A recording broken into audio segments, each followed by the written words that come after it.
ओम दुर्गाय नमः। हे प्रिय भक्तों, आज गुप्त नवरात्रि का 7वां दिन है, तो आज आप सुनेंगे दुर्गा सप्तशती का 12वां और 13वां अध्याय, और साथ ही सुनेंगे श्री दुर्गा कवच, अर्गला और कीलक स्तोत्र।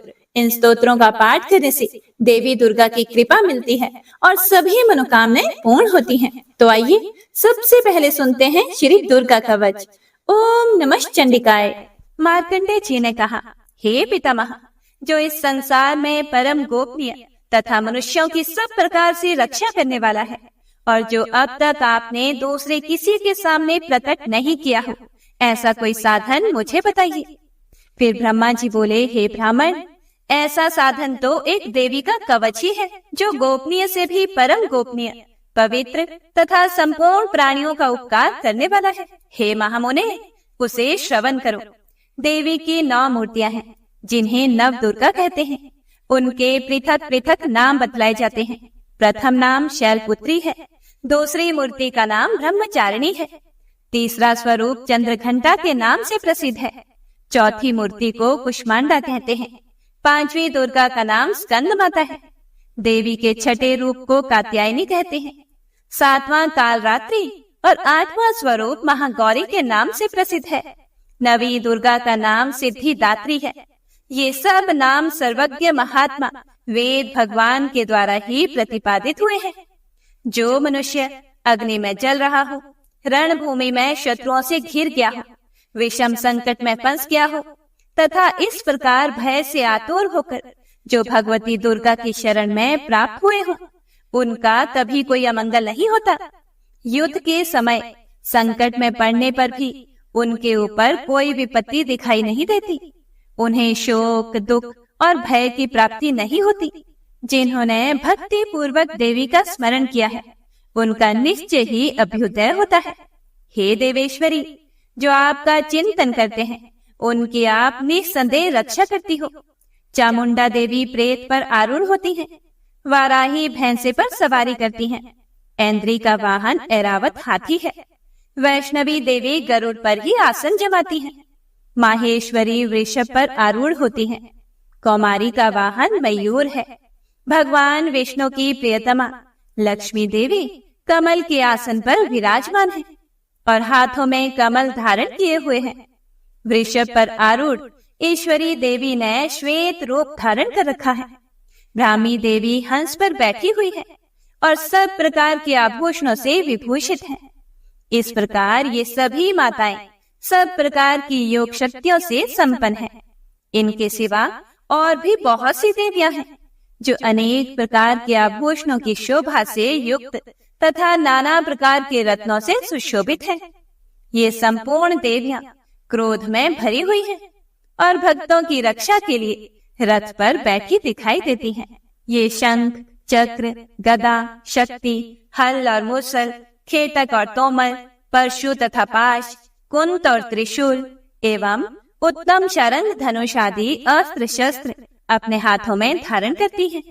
दैत्यों का शरीर का नाश करना, भक्तों को अभयदान देना और देवताओं का कल्याण करना, यही उनके शस्त्र धारण का उद्देश्य है। महान रौद्र रूप, अत्यंत घोर पराक्रम, महान बल और महान उत्साह वाली हे देवी, आप महान भय का नाश करने वाली हो। आपको नमस्कार है। आपकी ओर देखना भी कठिन है। शत्रुओं का भय बढ़ाने वाली हे जगदम्बिके, मेरी रक्षा करो। पूर्व दिशा में ऐन्द्री शक्ति मेरी रक्षा करे, अग्नि कोण में अग्नि शक्ति, दक्षिण दिशा में वाराही तथा नृत्य कोण में खड्गधारिणी मेरी रक्षा करे, पश्चिम दिशा में वारुणी और वायव्य कोण में मृग पर सवारी करने वाली देवी मेरी रक्षा करे, उत्तर दिशा में कौमारी और ईशान कोण में शूल धारिणी देवी रक्षा करे। हे ब्रह्माणी, आप ऊपर की ओर से मेरी रक्षा करो और वैष्णवी देवी नीचे की ओर से मेरी रक्षा करें। इसी प्रकार शव को अपना वाहन बनाने वाली चामुंडा देवी 10 दिशाओं में मेरी रक्षा करे। जया आगे से और विजया पीछे की ओर से मेरी रक्षा करे। वाम भाग में अजिता और दक्षिण भाग में अपराजिता रक्षा करे।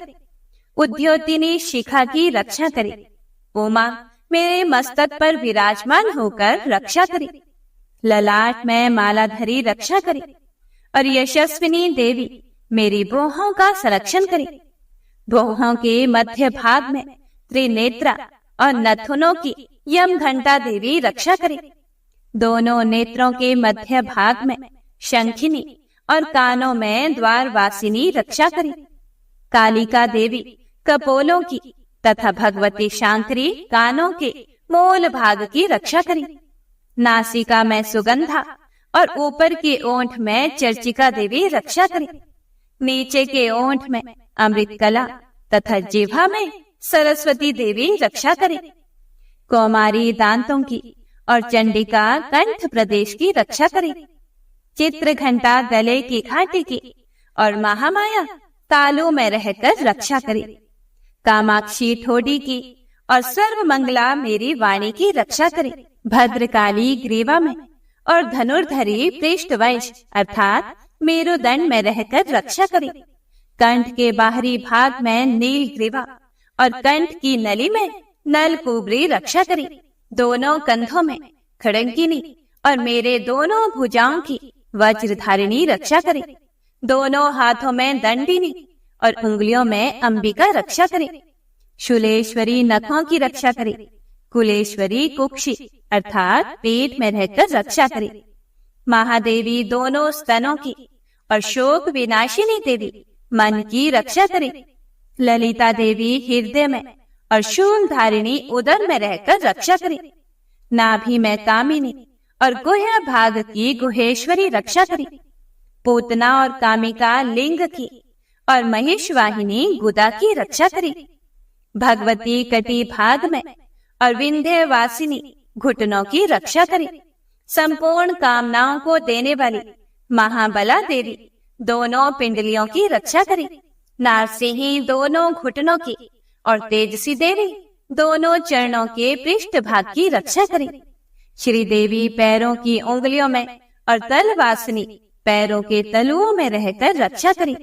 अपनी दाढ़ों के कारण भयंकर दिखाई देने वाली दंष्ट्रा कराली देवी नखों की और उधर्व केशिनी देवी केशों की रक्षा करे। रोमावलियों के छिद्रों में कौबेरी और त्वचा की वागेश्वरी देवी रक्षा करे। पार्वती देवी रक्त, मज्जा, वसा, मांस, हड्डी और मेद की रक्षा करे। आंतों की काल रात्रि और पित्त की मुक्तेश्वरी रक्षा करे। मूलाधार आदि कमल कोशों में पद्मावती देवी और कप में चूड़ामणि देवी स्थित होकर रक्षा करे। नख के तेज की ज्वालामुखी रक्षा करे। जिसका किसी भी अस्त्र से भेदन नहीं हो सकता, वह अभेद्य देवी शरीर की समस्त संधियों में रहकर रक्षा करे। हे ब्रह्मांड, आप मेरे वीर्य की रक्षा करें। छत्रेश्वरी छाया की तथा धर्म धारिणी देवी मेरे अहंकार, मन और बुद्धि की रक्षा करे। हाथ में वज्र धारण करने वाली वज्रहस्ता देवी मेरे प्राण, अपान, व्यान, उदान और समान वायु की रक्षा करे। कल्याण से शोभित होने वाली भगवती कल्याण शोभना मेरे प्राण की रक्षा करे। रस, रूप, गंध, शब्द और स्पर्श इन विषयों का अनुभव करते समय योगिनी देवी रक्षा करे तथा सत्व गुण, रजोगुण और तमोगुण की रक्षा सदा नारायणी देवी करे। वाराही आयु की रक्षा करे, वैष्णवी धर्म की रक्षा करे तथा चक्रणी अर्थात चक्र धारण करने वाली देवी यश, कीर्ति, लक्ष्मी, धन तथा विद्या की रक्षा करे। हे इंद्राणी, आप मेरे गोत्र की रक्षा करें। हे चंडिके, आप मेरे पशुओं की रक्षा करो। महालक्ष्मी पुत्रों की रक्षा करें और भैरवी पत्नी की रक्षा करें। मेरे पथ की सुपथा तथा मार्ग की क्षेमकरी रक्षा करें। राजा के दरबार में महालक्ष्मी रक्षा करे तथा सब ओर व्याप्त रहने वाली विजया देवी संपूर्ण भयों से मेरी रक्षा करे। हे देवी, जो स्थान कवच में नहीं कहा गया है, अतएव रक्षा से रहित है, वह सब आपके द्वारा सुरक्षित हो, क्योंकि आप विजयशालिनी और पाप नाशिनी हो। हे प्रिय भक्तों, यदि मनुष्य अपने शरीर का भला चाहे तो बिना कवच के कहीं एक पग भी न जाए। कवच का पाठ करके ही यात्रा करे। कवच के द्वारा सब ओर से सुरक्षित मनुष्य जहाँ जहाँ भी जाता है, वहाँ वहाँ उसे धन लाभ होता है तथा संपूर्ण कामनाओं की सिद्धि करने वाली विजय की प्राप्ति होती है। वह जिस जिस अभीष्ट वस्तु का चिंतन करता है, उसको निश्चय ही प्राप्त कर लेता है। वह पुरुष इस पृथ्वी पर तुलना रहित महान ऐश्वर्य का भागी होता है। कवच से सुरक्षित मनुष्य निर्भय हो जाता है। युद्ध में उसकी पराजय नहीं होती तथा वह तीनों लोकों में पूजनीय होता है। देवी का यह कवच देवताओं के लिए भी दुर्लभ है। जो प्रतिदिन नियम पूर्वक तीनों संध्याओं के समय श्रद्धा के साथ इसका पाठ करता है, उसे दैवी कला प्राप्त होती है तथा वह तीनों लोकों में कहीं भी पराजित नहीं होता। इतना ही नहीं, वह अपमृत्यु से रहित होकर 100 से भी अधिक वर्षों तक जीवित रहता है। मकड़ी, चेचक और कोढ़ आदि उसकी संपूर्ण व्याधियां नष्ट हो जाती हैं। कनेर, भांग, अफीम, धतूरे आदि का स्थावर विष, सांप और बिच्छू आदि के काटने से चढ़ा हुआ जंगम विष तथा अहिफेन और तेल के संयोग आदि से बनने वाला कृत्रिम विष, ये सभी प्रकार के विष दूर हो जाते हैं। उनका कोई असर नहीं होता। इस पृथ्वी पर मारण, मोहन आदि जितने अभिचारिक प्रयोग होते हैं तथा इस प्रकार की जितने मंत्र यंत्र होते हैं, वे सब इस कवच को हृदय में धारण कर लेने पर उस मनुष्य को देखते ही नष्ट हो जाते हैं।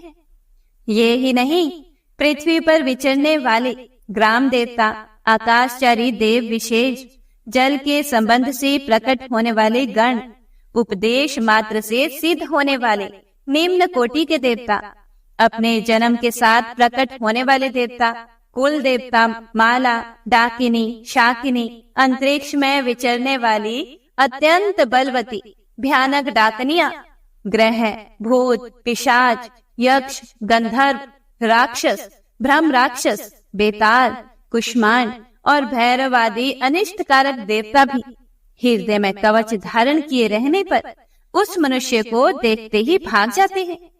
कवचधारी पुरुष को राजा से सम्मान वृद्धि प्राप्त होती है। यह कवच मनुष्य के तेज की वृद्धि करने वाला और उत्तम है। कवच का पाठ करने वाला पुरुष अपनी कीर्ति से विभूषित भूतल पर अपने सुयश के साथ साथ वृद्धि को प्राप्त होता है। जो पहले कवच का पाठ करके उसके बाद सप्तशती चंडी का पाठ करता है, उसकी जब तक वन, पर्वत और काननों सहित यह पृथ्वी टिकी रहती है, तब तक यहाँ पुत्र, पौत्र आदि संतान परंपरा बनी रहती है। फिर देह का अंत होने पर वह पुरुष भगवती महामाया के प्रसाद से उस नित्य परम पद को प्राप्त होता है, जो देवताओं के लिए भी दुर्लभ है। वह सुंदर दिव्य रूप धारण करता है और कल्याणमय शिव के साथ आनंद का भागी होता है। इति श्री दुर्गा कवच संपूर्ण। अर्गला स्तोत्र। ओम नमः चंडिकाय। ओम जयंती मंगला काली भद्रकाली कपालिनी दुर्गा क्षमा शिवा धात्री स्वाहा स्वधा नमस्तुते। मार्कंडेय जी कहते हैं, जयंती, मंगला, काली, भद्रकाली, कपालिनी, दुर्गा, क्षमा, शिवा, धात्री, स्वाहा और स्वधा, इन नामों से प्रसिद्ध हे जगदम्बिके, आपको मेरा नमस्कार हो। हे देवी चामुंडे, आपकी जय हो। संपूर्ण प्राणियों की पीड़ा हरने वाली हे देवी, आपकी जय हो। सब में व्याप्त रहने वाली हे देवी, आपकी जय हो। हे कालरात्रि, आपको नमस्कार है। मधु और कैटभ को मारने वाली तथा ब्रह्मा जी को वरदान देने वाली हे देवी, आपको नमस्कार है। आप मुझे रूप दो, जय दो, यश दो और काम क्रोध आदि शत्रुओं का नाश करो। महिषासुर का नाश करने वाली तथा भक्तों को सुख देने वाली हे देवी, आपको नमस्कार है। आप रूप दो, जय दो, यश दो और काम क्रोध आदि शत्रुओं का नाश करो। रक्त बीज का वध और चंड मुंड का विनाश करने वाली हे देवी, आप रूप दो, जय दो, यश दो और काम क्रोध आदि शत्रुओं का नाश करो। शुंभ और निशुंभ तथा धूम्रलोचन का मर्दन करने वाली हे देवी, आप रूप दो, जय दो, यश दो और काम क्रोध आदि शत्रुओं का नाश करो। सबके द्वारा वंदित युगल चरणों वाली तथा संपूर्ण सौभाग्य प्रदान करने वाली हे देवी, आप रूप दो, जय दो, यश दो और काम क्रोध आदि शत्रुओं का नाश करो। हे देवी, आपके रूप और चरित्र अचिंत्य है। आप समस्त शत्रुओं का नाश करने वाले हो। रूप दो, जय दो, यश दो और काम क्रोध आदि शत्रुओं का नाश करो। पापों को दूर करने वाली हे चंडिके, जो भक्ति पूर्वक आपके चरणों में सर्वदा मस्तक झुकाते हैं, उन्हें रूप दो, जय दो, यश दो और उनके काम क्रोध आदि शत्रुओं का नाश करो।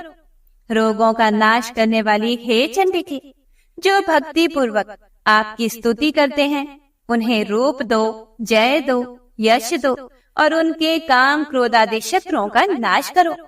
हे चंडिके, इस संसार में जो भक्ति पूर्वक आपकी पूजा करते हैं, उन्हें रूप दो, जय दो, यश दो और उनके काम क्रोध आदि शत्रुओं का नाश करो। मुझे सौभाग्य और आरोग्य दो, परम सुख दो, रूप दो, जय दो, यश दो और मेरे काम क्रोध आदि शत्रुओं का नाश करो। जो मुझसे द्वेष रखते हो, उनका नाश और मेरे बल की वृद्धि करो। रूप दो, जय दो, यश दो और मेरे काम क्रोध आदि शत्रुओं का नाश करो। हे देवी, मेरा कल्याण करो, मुझे उत्तम संपत्ति प्रदान करो। रूप दो, जय दो, यश दो और काम क्रोध आदि शत्रुओं का नाश करो। हे अंबिके, देवता और असुर दोनों ही अपने माथे के मुकुट की मणियों को आपके चरणों में घिसते रहते हैं। आप रूप दो, जय दो, यश दो और काम क्रोध आदि शत्रुओं का नाश करो। आप अपने भक्त जन को विद्वान, यशस्वी और लक्ष्मीवान बनाओ तथा रूप दो, जय दो, यश दो और उसके काम क्रोध आदि शत्रुओं का नाश करो। प्रचंड दैत्यों के दर्प का दलन करने वाली हे चंडिके, मुझ शरणागत को रूप दो, जय दो, यश दो और मेरे काम क्रोध आदि शत्रुओं का नाश करो। चतुर्मुख ब्रह्मा जी के द्वारा प्रशंसित चार भुजाधारिणी हे परमेश्वरी, आप रूप दो, जय दो, यश दो और काम क्रोध आदि शत्रुओं का नाश करो। हे देवी अंबिके, भगवान विष्णु नित्य निरंतर भक्ति पूर्वक आपकी स्तुति करते रहते हैं। आप रूप दो, जय दो, यश दो और काम क्रोध आदि शत्रुओं का नाश करो। हिमालय कन्या पार्वती के पति महादेव जी के द्वारा प्रशंसित होने वाली हे परमेश्वरी, आप रूप दो, जय दो, यश दो और काम क्रोध आदि शत्रुओं का नाश करो। शचीपति इंद्र के द्वारा सद्भाव से पूजित होने वाली हे परमेश्वरी, आप रूप दो, जय दो, यश दो और काम क्रोध आदि शत्रुओं का नाश करो। प्रचंड भुज दंडों वाले दैत्यों का घमंड चोर चोर करने वाली हे देवी, आप रूप दो, जय दो, यश दो और काम क्रोध आदि शत्रुओं का नाश करो। हे देवी अंबिके, आप अपने भक्त जनों को सदा असीम आनंद प्रदान करती रहती हो। मुझे रूप दो, जय दो, यश दो और मेरे काम क्रोध आदि शत्रुओं का नाश करो। मन की इच्छा के अनुसार चलने वाली मनोहर पत्नी प्रदान करो, जो दुर्गम संसार सागर से तारने वाली तथा उत्तम कुल में उत्पन्न हुई हो। जो मनुष्य इस स्तोत्र का पाठ करके सप्तशती रूपी महास्तोत्र का पाठ करता है, वह सप्तशती की जप संख्या से मिलने वाले श्रेष्ठ फल को प्राप्त होता है और साथ ही वह प्रचुर संपत्ति भी प्राप्त कर लेता है। इति श्री अर्कला स्तोत्र संपूर्ण कीलक स्तोत्र। ओम नमः चंडिकाय। मार्कंडे जी कहते हैं, विशुद्ध ज्ञान ही जिनका शरीर है, तीनों वेद ही जिनके तीन दिव्य नेत्र हैं, जो कल्याण प्राप्ति के हेतु हैं तथा अपने मस्तक पर अर्ध चंद्र का मुकुट धारण करते हैं, उन भगवान शिव को नमस्कार है। मंत्रों का जो अभिकीलक है, अर्थात मंत्रों की सिद्धि में विघ्न उपस्थित करने वाले शाप रूपी कीलक का जो निवारण करने वाला है, उस सप्तशती स्तोत्र को संपूर्ण रूप से जानना चाहिए और जानकर उसकी उपासना करनी चाहिए। यद्यपि सप्तशती के अतिरिक्त अन्य मंत्रों के जप में भी जो निरंतर लगा रहता है, वह भी कल्याण का भागी होता है। उसके भी उच्चाटन आदि कर्म सिद्ध होते हैं तथा उसे भी समस्त दुर्लभ वस्तुओं की प्राप्ति हो जाती है। तथापि जो अन्य मंत्रों का जप ना करके केवल इस सप्तशती नामक स्तोत्र से ही देवी की स्तुति करते हैं, उन्हें स्तुति मात्र से ही सच्चिदानंद स्वरूपिणी देवी सिद्ध हो जाती हैं। उन्हें अपने कार्य की सिद्धि के लिए मंत्र, औषधि तथा अन्य किसी साधन के उपयोग की आवश्यकता नहीं रहती। बिना जप के ही उनके उच्चाटन आदि समस्त अभिचारिक कर्म सिद्ध हो जाते हैं। इतना ही नहीं, उनकी संपूर्ण अभीष्ट वस्तुएं भी सिद्ध होती हैं। लोगों के मन में यह शंका थी कि जब केवल सप्तशती की उपासना से अथवा सप्तशती को छोड़कर अन्य मंत्रों की उपासना से भी समान रूप से सब कार्य सिद्ध होते हैं, तब इनमें श्रेष्ठ कौन सा साधन है? लोगों की शंका को सामने रखकर भगवान शंकर ने अपने पास आए हुए जिज्ञासुओं को समझाया कि यह सप्तशती नामक संपूर्ण स्तोत्र ही सर्वश्रेष्ठ एवं कल्याणमय है। उसके बाद भगवती चंडिका के सप्तशती नामक स्तोत्र को महादेव जी ने गुप्त कर दिया। सप्तशती के पाठ से जो पुण्य प्राप्त होता है, उसकी कभी समाप्ति नहीं होती, किंतु अन्य मंत्रों के जप जन्य पुण्य की समाप्ति हो जाती है। इसीलिए भगवान शिव ने अन्य मंत्रों की अपेक्षा जो सप्तशती की ही श्रेष्ठता का निर्णय किया, उसे यथार्थ ही जानना चाहिए। अन्य मंत्रों का जप करने वाला पुरुष भी यदि सप्तशती के स्तोत्र और जप का अनुष्ठान कर ले, तो वह भी पूर्ण रूप से ही कल्याण का भागी होता है। इसमें तनिक भी संदेह नहीं है। जो साधक कृष्ण पक्ष की चतुर्दशी अथवा अष्टमी को एकाग्र चित्त होकर भगवती की सेवा में अपना सर्वस्व समर्पित कर देता है और फिर उसे प्रसाद रूप से ग्रहण करता है, उसी पर भगवती प्रसन्न होती हैं, अन्यथा उनकी प्रसन्नता नहीं प्राप्त होती। इस प्रकार सिद्धि के प्रतिबंधक रूप कीलक के द्वारा महादेव जी ने इस स्तोत्र को कीलित कर रखा है। जो पूर्वोक्त रीति से निष्कीलन करके इस सप्तशती स्तोत्र का प्रतिदिन स्पष्ट उच्चारण पूर्वक पाठ करता है, वह मनुष्य सिद्ध हो जाता है, वही देवी का पार्षद होता है और वही गंधर्व भी होता है। सर्वत्र विचरते रहने पर भी इस संसार में उसे कहीं भी भय नहीं होता। वह अपमृत्यु के वश में नहीं पड़ता तथा देह त्यागने के अनंतर मोक्ष प्राप्त कर लेता है। इसीलिए कीलन को जानकर उसका परिहार करके ही सप्तशती का पाठ आरंभ करे। जो ऐसा नहीं करता उसका नाश हो जाता है। इसीलिए कीलक और निष्कीलन का ज्ञान प्राप्त करने पर ही यह स्तोत्र निर्दोष होता है और विद्वान पुरुष इस निर्दोष स्तोत्र का ही पाठ आरंभ करते हैं। स्त्रियों में जो कुछ भी सौभाग्य आदि दृष्टिगोचर होता है, वह सब देवी के प्रसाद का ही फल है। इसीलिए इस कल्याणमय स्तोत्र का सदा जप करना चाहिए। इस स्तोत्र का मंद स्वर से पाठ करने पर स्वल्प फल की प्राप्ति होती है और उच्च स्वर से पाठ करने पर पूर्ण फल की सिद्धि होती है। इसीलिए उच्च स्वर से ही इसका पाठ आरंभ करना चाहिए। जिनके प्रसाद से ऐश्वर्य, सौभाग्य, आरोग्य, संपत्ति, शत्रु नाश तथा परम मोक्ष की भी सिद्धि होती है, उन कल्याणमयी जगदम्बा की स्तुति मनुष्य क्यों नहीं करते। इति श्री कीलक स्तोत्र संपूर्णम। सप्तशती के पिछले अध्यायों में बताया गया था कि कैसे समय समय पर राक्षसों और दैत्यों का संहार करके देवी माँ जगत की और देवताओं की रक्षा करती है। दुर्गा सप्तशती के 12वें अध्याय में यह बताया गया है कि कैसे सप्तशती के पाठ से भक्त की संकटों और विपत्तियों से रक्षा होती है, बाधाएं दूर होती हैं और भय, रोग आदि से मुक्ति मिलती है। साथ ही साथ यह भी विस्तार से दिया गया है कि देवी चरित्र का स्मरण भक्त की स्थान स्थान पर कैसे रक्षा करता है, जैसे कि सोने मार्ग में शत्रुओं से घिर जाने पर आदि। तो आइए माँ भगवती दुर्गा का अपने मन में ध्यान करके ओम नमः चंडिकाय इस मंत्र का उच्चारण कीजिए। ध्यानम। मैं 3 नेत्रों वाली दुर्गा देवी का ध्यान करती हूँ। उनके श्री अंगों की प्रभा बिजली के समान है। हाथों में तलवार और ढाल लिए अनेक कन्याएं उनकी सेवा में खड़ी हैं। वे अपने हाथों में चक्र, गदा, तलवार, ढाल, बाण, धनुष, पाश और तर्जनी मुद्रा धारण किए हुए हैं।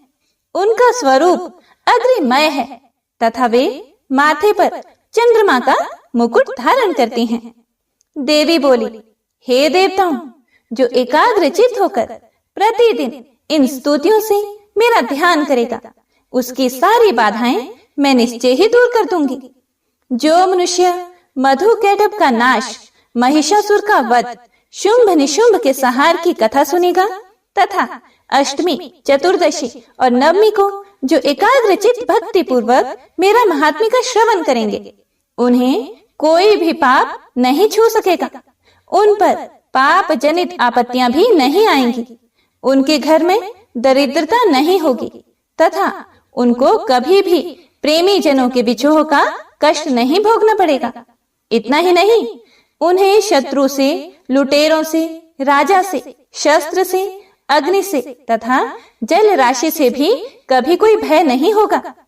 इसीलिए सभी को एकाग्रचित्त होकर भक्ति पूर्वक मेरे इस महात्म्य को सदा पढ़ना और सुनना चाहिए। यह परम कल्याण कारक है। मेरा महात्म्य महामारी जनित समस्त उपद्रवों एवं तीनों प्रकार के उत्पातों को शांत करने वाला है। मेरे जिस मंदिर में प्रतिदिन विधि पूर्वक मेरे इस महात्म्य का पाठ किया जाता है, उस स्थान को मैं कभी भी नहीं छोड़ती। वहां सदा ही मेरा सन्निधान बना रहता है, अर्थात निवास रहता है। पूजा, होम तथा महोत्सव के अवसरों पर मेरे इस चरित्र का पूरा पूरा पाठ और हवन करना चाहिए।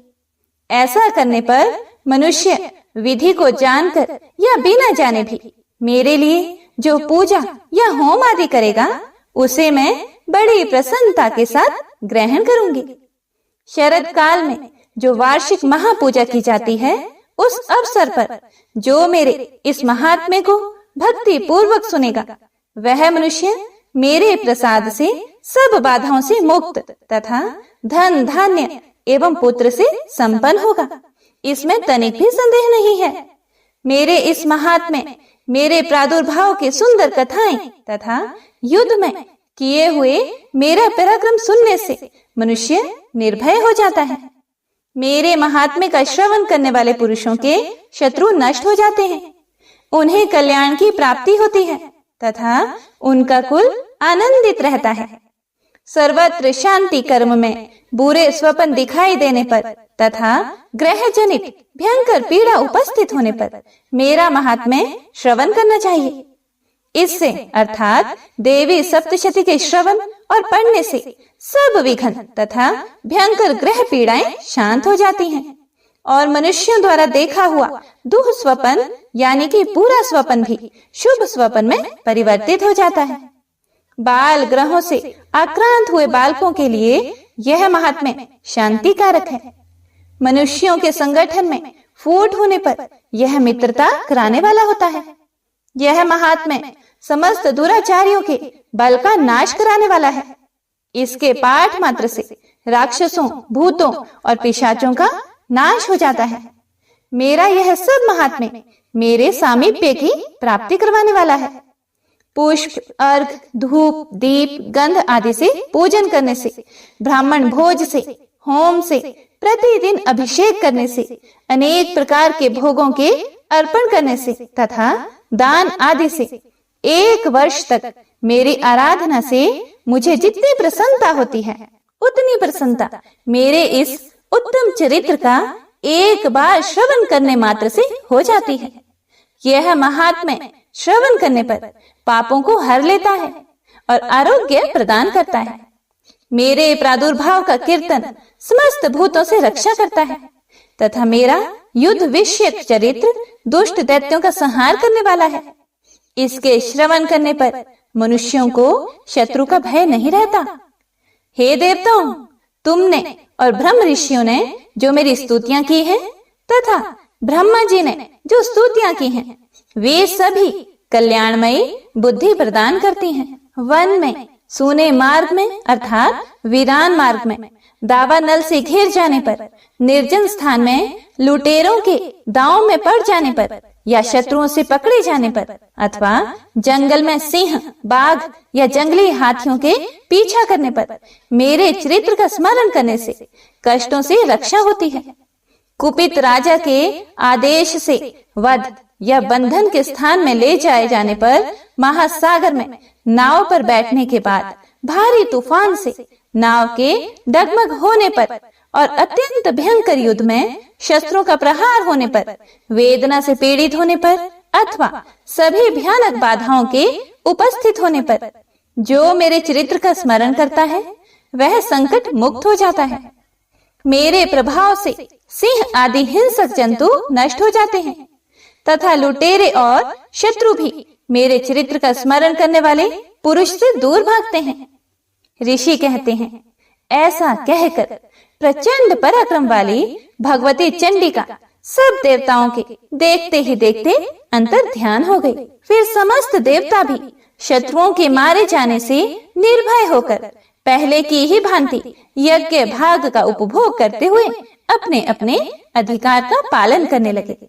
संसार का विध्वंस करने वाले महाभयंकर पराक्रमी देव शत्रु शुंभ तथा महाबली निशुंभ के युद्ध में देवी द्वारा मारे जाने पर शेष दैत्य पाताल लोक में चले आए। हे राजन, इस प्रकार भगवती अंबिका देवी नित्य होती हुई भी पुनः पुनः प्रकट होकर जगत की रक्षा करती हैं। वे ही इस विश्व को मोहित करती, वे ही जगत को जन्म देती तथा वे ही प्रार्थना करने पर संतुष्ट होकर समृद्धि प्रदान करती हैं। हे राजन, महाप्रलय के समय महारानी का स्वरूप धारण करने वाली वे महाकाली ही इस समस्त ब्रह्मांड में व्याप्त हैं। वे ही समय समय पर महामारी का रूप बनाती हैं और वे ही स्वयं अजन्मा होती हुई भी सृष्टि के रूप में प्रकट होती हैं। वे सनातनी देवी ही समयानुसार संपूर्ण भूतों की रक्षा करती हैं। मनुष्यों के अभ्युदय के समय वे ही घर में लक्ष्मी के रूप में स्थित होकर उन्नति प्रदान करती हैं और वे ही अभाव के समय दरिद्रता बनकर विनाश का कारण होती हैं। पुष्प, धूप और गंध आदि से पूजन करके उनकी स्तुति करने पर वे धन, पुत्र, धार्मिक बुद्धि तथा उत्तम गति प्रदान करती हैं। इस प्रकार श्री मार्कंडेय पुराण में सावर्णिक मनवंतर की कथा के अंतर्गत देवी महात्म्य में फल स्तुति नामक 12वां अध्याय पूरा हुआ। ओम नमः चंडिकाय। आइए अब श्रवण करते हैं दुर्गा सप्तशती के 13वें अध्याय का। इस अध्याय में सूरत और वैश्य को देवी का वरदान का वर्णन किया गया है। ध्यानम, जो उदय काल के सूर्य मंडल की सी कांति धारण करने वाली हैं, जिनके 4 भुजाएं और 3 नेत्र हैं तथा जो अपने हाथों में पाश, अंकुश, वर एवं अभय की मुद्रा धारण किए रहती हैं, उन शिवा देवी का मैं ध्यान करती हूँ। कल्याणदायिनी माँ शिवा को प्रणाम है। मेधा ऋषि कहते हैं, हे राजन, इस प्रकार मैंने तुमसे देवी के उत्तम महात्म्य का वर्णन किया है। जो इस जगत को धारण करती हैं, उन देवी का ऐसा ही प्रभाव है। वे ही विद्या उत्पन्न करती हैं। भगवान विष्णु की माया स्वरूपा उन भगवती के द्वारा ही तुम, ये वैश्य तथा अन्य अन्य विवेकी जन मोहित होते हैं, मोहित हुए हैं तथा आगे भी मोहित होंगे।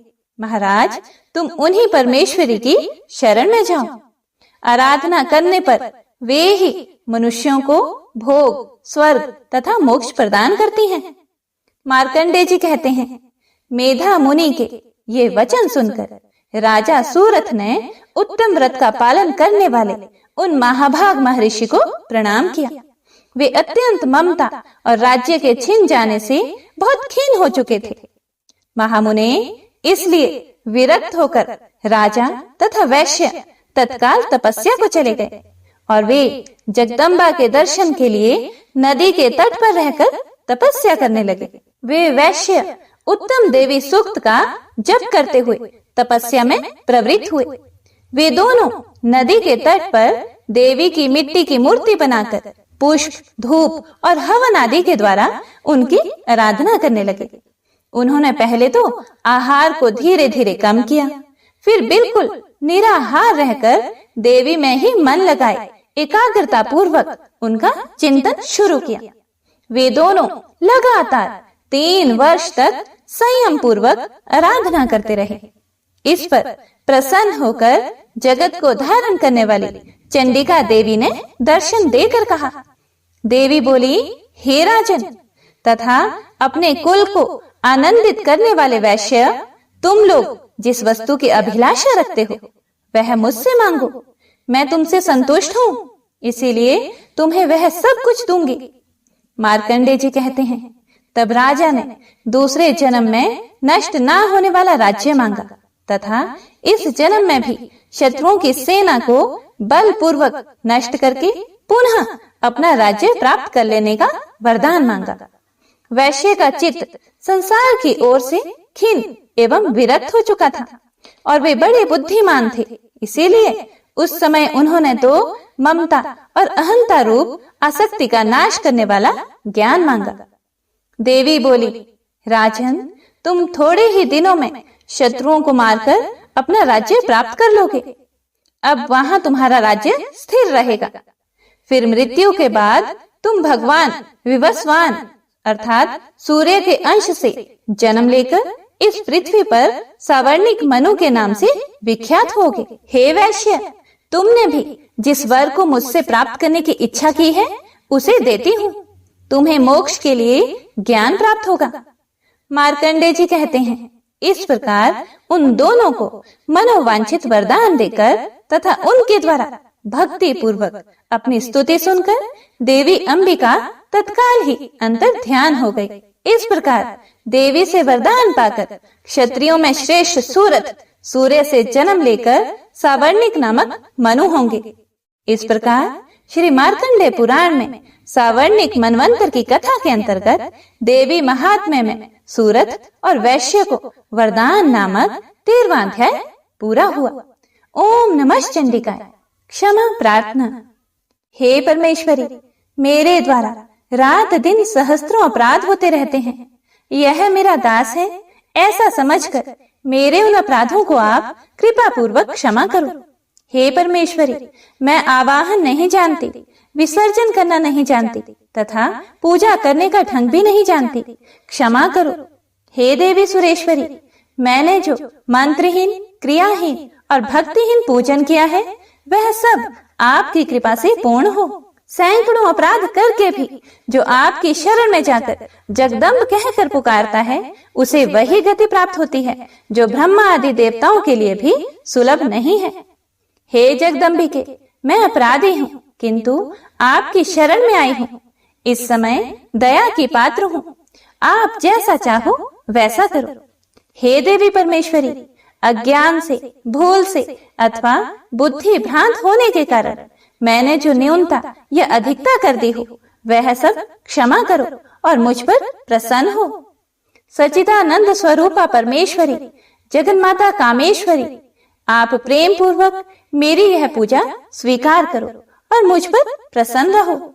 हे देवी, हे सुरेश्वरी, आप गोपनीय से भी गोपनीय वस्तु की रक्षा करने वाली हो। मेरे निवेदन किए हुए इस जप को ग्रहण करो। आपकी कृपा से मुझे सिद्धि प्राप्त हो। भक्तों, दुर्गा सप्तशती पाठ का यही समापन होता है।